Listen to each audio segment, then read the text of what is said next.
En febrero de 1912 se sanciona la ley Sáenz-Peña, que promueve el voto masculino obligatorio, secreto y universal.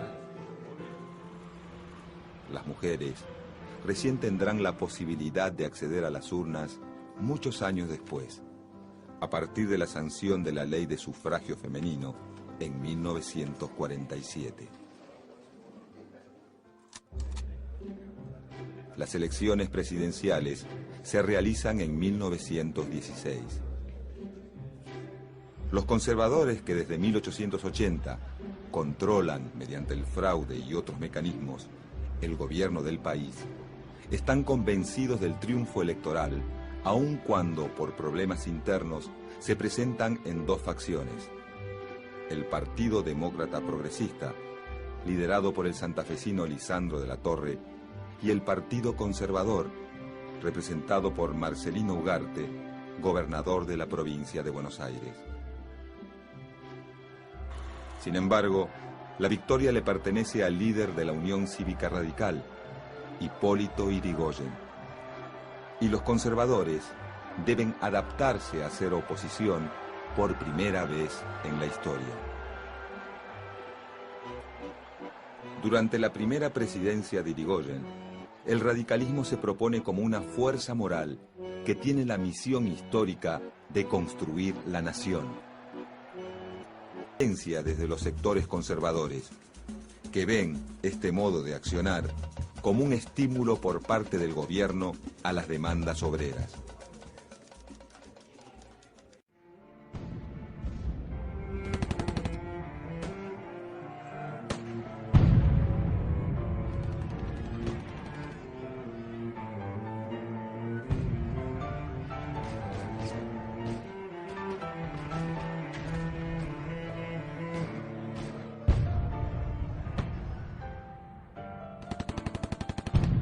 En un contexto de crisis económica, producto de la Primera Guerra Mundial que azota a Europa entre 1914 y 1918, disminuyen las exportaciones y los ingresos fiscales y se encarecen los productos importados que consume la mayor parte de la población.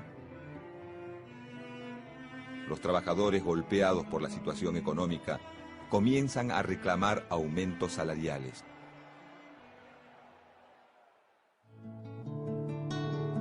Para fines de 1917, estalla en Córdoba el movimiento de reforma universitaria.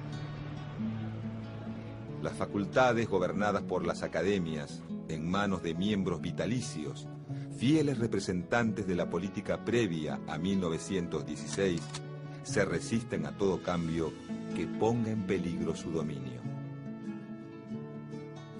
Los estudiantes luchan para modificar los estatutos universitarios, renovar la planta de profesores, cambiar los planes de estudio, las normas disciplinarias y acabar con un sistema de gobierno académico anticuado dirigido por los conservadores. Dentro del movimiento reformista conviven radicales, socialistas e independientes. Yrigoyen apoya el reclamo estudiantil y lo utiliza para avanzar sobre los sectores conservadores. La intervención federal a la universidad no tarda en llegar. En 1918 triunfa la reforma universitaria. Los planes de estudio se modifican, se nombran nuevos profesores y se admiten en los consejos de las facultades a los representantes estudiantiles. La reforma universitaria argentina se extenderá desde Córdoba a las universidades de Buenos Aires y La Plata y luego a las de América Latina. Al restablecerse las importaciones, muchas empresas se ven obligadas a cerrar o a disminuir su personal, generando desempleo y gran descontento en la clase trabajadora. Esta situación estalla con furia en enero de 1919, en lo que se conoce como la Semana Trágica.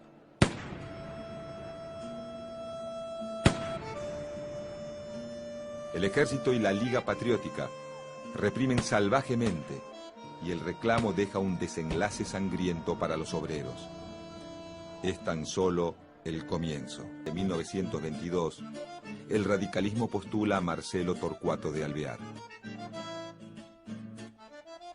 Alvear es miembro de una de las familias más tradicionales de Buenos Aires y está vinculado al radicalismo desde sus inicios.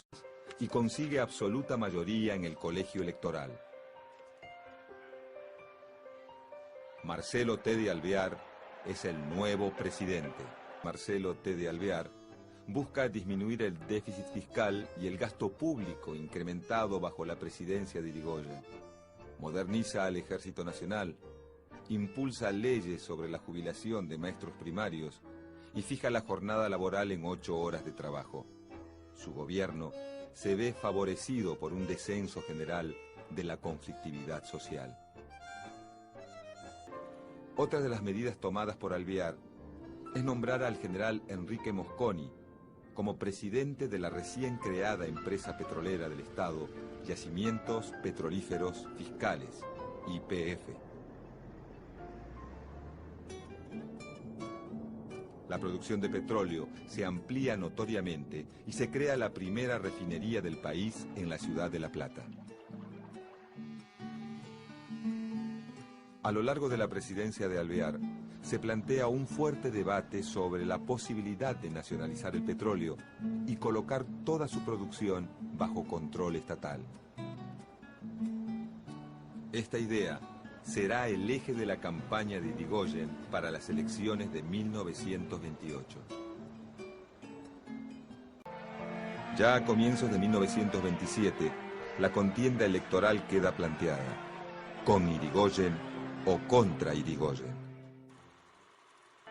El caudillo radical llega al poder por segunda vez con 76 años y tiene el control total de la Cámara de Diputados, aunque no la de senadores.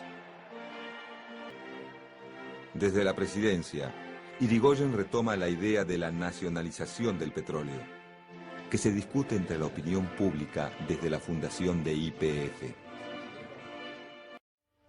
Al mismo tiempo, busca asegurar la provisión de combustible barato para el desarrollo del sector industrial y achicar la dependencia de las importaciones provenientes de los Estados Unidos. La crisis económica de 1929, iniciada en Estados Unidos, afecta a la economía nacional y el proceso inflacionario socava el apoyo a Irigoyen de los sectores medios y populares urbanos. La oposición política se vuelve dura en el rechazo al uso de la intervención federal como herramienta política. Los problemas se acumulan a la espera de que Irigoyen les dé una solución, ya que el líder radical insiste en estar al tanto de todo. Y entre denuncias de corrupción, renuncias masivas de miembros del gobierno y la creciente incapacidad física de Hipólito Yrigoyen, la situación política se deteriora día a día. Para mediados de agosto de 1930, el clima político está enrarecido. Hay represión policial contra la oposición y también acciones civiles contra comités radicales y marchas de irigoyenistas. Los principales líderes de la oposición piden la renuncia de Irigoyen y lo hacen responsable de lo que suceda si no acepta. Ministros y militares dejan solo a Irigoyen. José Félix Uriburu, fiel representante del nacionalismo de derecha y de los círculos opositores, no deja de crecer. Mientras tanto, el general Agustín P. Justo, ex ministro de Guerra durante el gobierno de Alvear, prepara su propio golpe. José Félix Uriburu y Agustín P. Justo coinciden en la necesidad de eliminar la figura de Irigoyen de la escena política. El 5 de septiembre, Enrique Martínez se hace cargo de la presidencia ante el mal estado de salud del presidente. A la madrugada siguiente, Uriburu se dirige al colegio militar y lo subleva sin encontrar oposición. Ingresan a la Casa de Gobierno y obligan al vicepresidente Enrique Martínez a firmar la renuncia.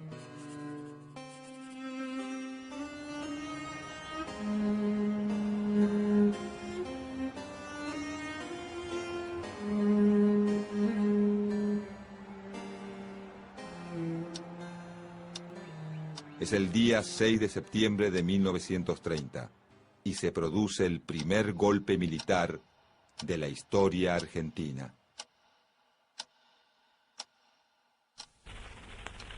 Respondiendo al clamor del pueblo y con el patriótico apoyo del Ejército y de la Armada, hemos asumido el gobierno de la nación. Las Fuerzas Armadas, con el apoyo moral de la masa de la opinión, después de haber liberado a la nación de la ignominia, ocupa de nuevo su lugar sin ambiciones de predominio. Tratará el gobierno provisorio de respetar todas las libertades, pero reprimirá sin contemplación cualquier intento que tenga por fin estimular, insinuar o incitar a la regresión.